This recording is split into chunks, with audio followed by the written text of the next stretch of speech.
कहते हैं जब भाग्य बुरा हो तो मीठी नदी का पानी भी खारा हो जाता है। क्या आपको भी यही लगता है?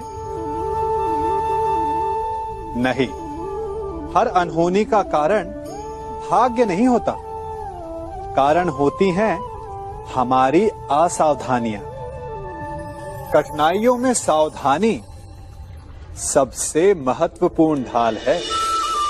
अनजान मार्ग पर आगे बढ़ने से पूर्व अपने एक पांव को धरा पर जमाना और दूसरे पांव से आगे आने वाली भूमि को टटोल लेना ही समझदारी है। सत्य बोलने में, वचन देने या प्रतिज्ञा लेने में सावधानी आवश्यक है। अर्थात सावधानी का अर्थ है पहले भविष्य का आकलन कर लेना। यदि घर की नींव डालने में असावधानी बरती जाए तो इमारत चाहे कितनी भी सुंदर क्यों ना हो, वो ध्वस्त हो ही जाती है। इसीलिए सुरक्षित भविष्य का आधार है वर्तमान में बरती हुई सावधानी। क्योंकि भविष्य में क्या होने वाला है ये आप जान नहीं सकते, परंतु उससे बचने के लिए सावधानी की ढाल का प्रयोग अवश्य कर सकते हैं। मनुष्य का सबसे बड़ा गुण यह है कि वो सदा अथक परिश्रम करता है और मनुष्य की सबसे बड़ी त्रुटि यही कि वो सदा छोटा मार्ग चुनता है। कदाचित इसीलिए वो वरदान चाहता है, कदाचित इसीलिए वो श्राप से भय खाता है। परंतु जय विजय हानि लाभ की भांति ही श्राप और वरदान केवल भाव मात्र हैं। कब कौन सा वरदान श्राप बन जाए और कौन सा श्राप वरदान में सिद्ध हो जाए, ये केवल मनुष्य के कर्मों पर निर्भर करता है। विष पीकर शंकर महादेव हो गए और अमृत पान करके भी राहु केतु असुर ही रहे। तो सब खेल है केवल भाव और कर्मों का। यदि कर्म और लक्ष्य उचित हो तो श्राप को वरदान बनते देर नहीं लगती, और यदि कर्म अनुचित हो तो वरदान भी श्राप बन जाता है। कभी चुंबक को देखा है कैसे वो लोहे की ओर आकर्षित होता है और कैसे वो लोहे को अपनी ओर आकर्षित करता है? चूंकि उसके स्वभाव में ही आकर्षण है। हम सबके भीतर भी एक ऐसा ही चुंबक होता है, विचार का चुंबक, जो सदा अपने ही जैसे विचारों को आकर्षित करता है। हम जो बोते हैं वही काटते हैं। उसी प्रकार हम जैसा सोचते हैं वैसा ही पाते हैं। साधु ईश्वर का नाम जपता है तो उसे ईश्वर मिल जाता है। अर्थात फल हमारी सोच पर निर्भर करता है। ओस की बूंद यदि केले के पत्ते पर गिरे तो वो कपूर बन जाती, सीप में गिरे तो मोती, और यदि विषधर के मुख में गिरे तो विष।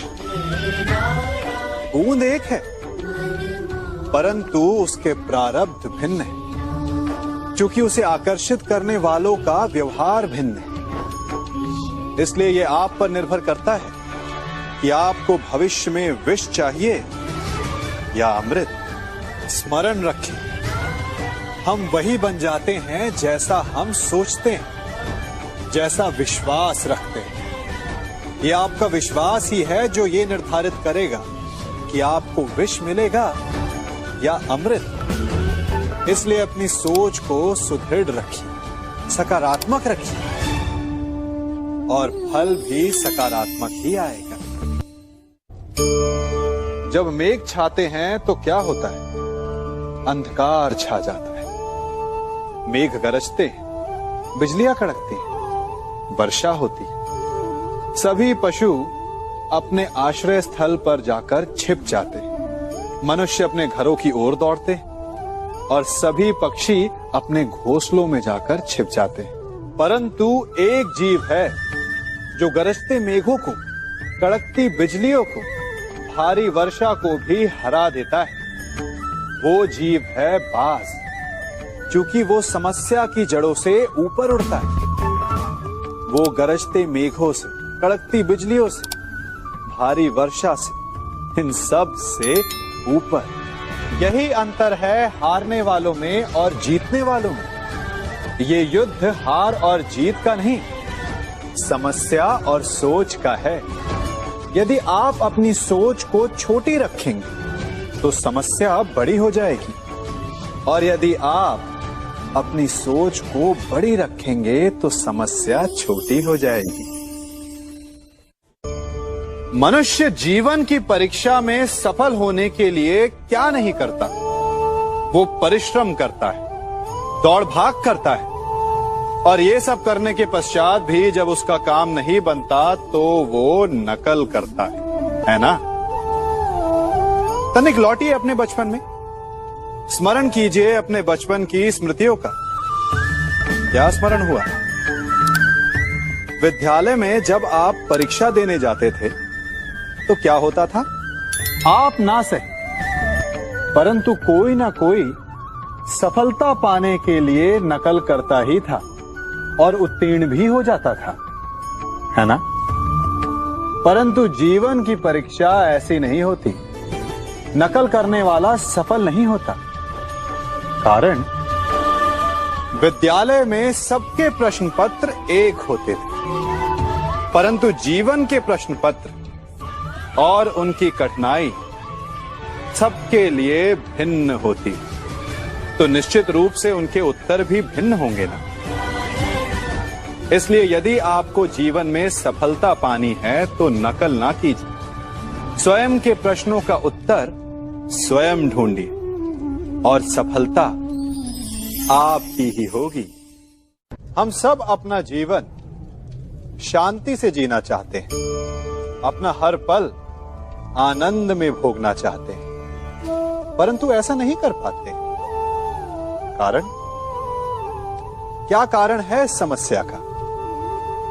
क्या हमारे शत्रु इसका कारण है, या हमारे उत्तरदायित्व,